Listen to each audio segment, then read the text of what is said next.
Yun, no. Kung makikita nyo, pinagawa ko na naman yung pino dahil malakas ang dragging pag may angkas. So medyo malaki kasi ako. So dito daw na naman ang issue, no? So sa panggilid. So pinagawa ko na to last time pero papacheck pa rin at pinacheck ko na naman ngayon. So yung shocks ko ngayon stock pa yan since 2014. Yan yung pino ko ngayon. So super stock pa yan. So panggilid lang napalitan. Papakita.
So yun yung pinilitan ko, no? Kung nakikita nyo. So, yan. Sun racing yan. Regroup na yan, ha? Kasi nawala naman yung dragging niya actually. Yun nga lang, may cons pala tong item na yan. Yung iniikot-ikot ni Kuya. May consequence pala yan.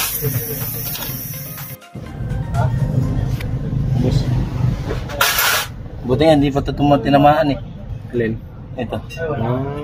Buti. Pinabukas mo agad. Kasi pag tinamaan na to, ang palitan mo na rin to. Pag ganyan ng ano kailangan palitan? Ito lang. Magkano ganyan? Ito lang. Yung bola kaya, magtignan din kung ano? Tingnan natin. Ba't nauubos yung ganyan? Dahil dito, pero group. Dahil sa regroup? Itong clutch mo, ito pa rin yung original. Lahat ng nandyan original. Ito lang yung number. Saka yung belt, kasi palit na rin yan.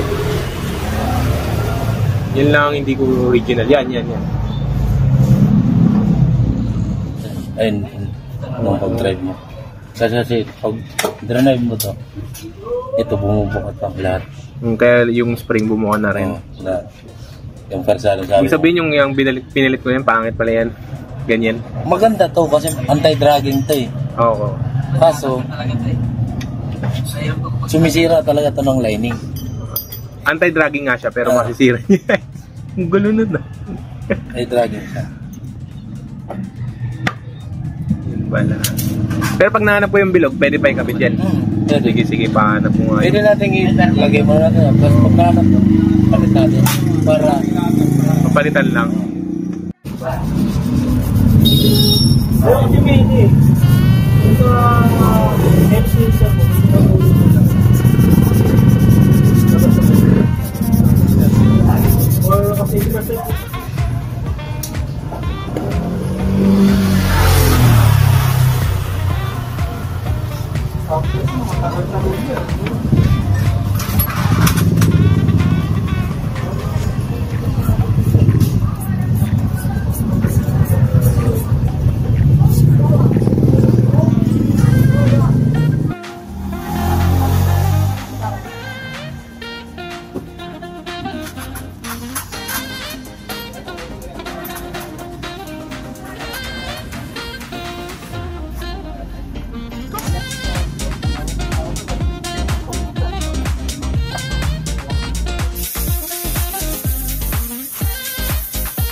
lang. Di ba marami naghanap sa mga page? Hindi ko alam kung saan naghanap. Pag may nag-comment ng ano, i-post mo nga lang ito pag aagawan ito eh. Mahal din bilhin ko dyan. Hindi ko alam kung 1,000 plus na bilhin ko saan. Mahal yung isa eh, JBT na ganyan eh. Yun, nililinis na ni Kuya yung panggilid, no? So, kung nakikita nyo, wala pang ilang buwan sa isa kong video ng Fino na ginanto niya yung paglilinis. So, ngayon, nililinis na naman niya ulit na ganito nagkakadumi. Paano na lang kapag hindi ka nagpapamaintenance, gamit ka lahat ng gamit, kung pang daily mo siya or pang workforce mo siya, pang lala mo, grab, lahat, no? Hindi mo pinag-maintenance yan weekly, monthly. Paano na lang? Eto sa akin, hindi pa to gamit ha. Yung Pino ko, 6,000 lang tinakbo. Pero, ganyan ko pinapalinis yan. Yun nga lang, dumudumi pa rin talaga kahit anong gawin mo. So, proper maintenance pa rin sa pag-aalaga ng iyong gamit motor para magtagal yung motor. Kasi ito, isang dekada na or 10 years old na to sa akin. Kamahal din pala ang lining na original, no?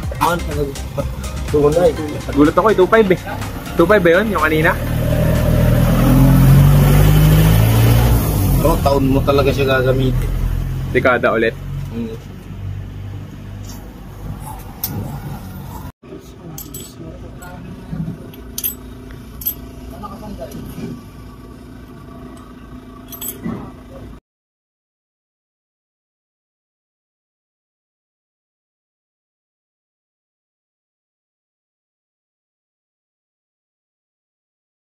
Yan, kung nakikita nyo, kinasalpak na ni Kuya yung belt, pati yung clutch lining or yung kung ano man tawag.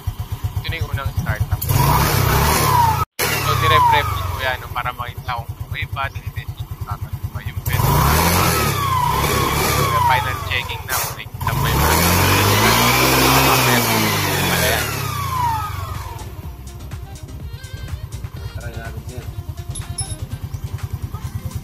Saan ba kayo dati na shop, Kuya? Wala. Talagang bago pa lang. Ngayon pa lang kami nag-nubo. Akala ko nga yung mga dito mga dati yung custom yan eh. Ay, hindi. Ito. Ay, sila dati. Kaso nagsara na rin. Sila meron dati. So yan, tinetesting na namin ni Boss Ino, no? Siya yung nagre-record sa akin. So hindi na namin na-testing to sa staff house, dito na lang to sa BGC, pauwi na kami. So tinesting ko, yung unang andar pa lang is kung nagda-dragging ba siya or ma-vibrate ba yung gilid or sa ilalim. So yun, nawala naman siya. So pero natakbo lang namin ito is below 40 to 60 lang. Pero di kasi makaka-60 dito, pero mostly 40 lang.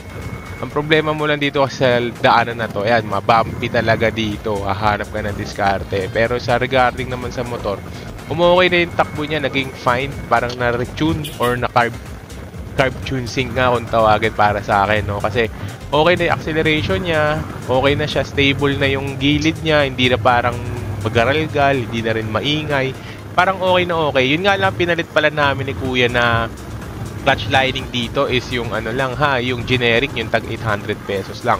Kasi dapat yung original, kaso nga lang nasa 2 plus yung price nun, pero wala rin silang stock.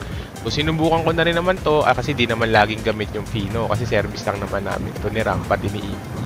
So natapos na kami sa ride namin ni Ino, test ride namin dalawa. Okay naman, smooth naman na yan. So papakita ko yung dati kong bell yan. So yan yung dati kong bell. Ayan, kung nakikita nyo kulay talong. Sabi ng mekaniko, okay pa daw yan. Pero ibabalik namin to, tatanggalin ko yung regroove kasi nasira ang lining ko. Yun lang, salamat.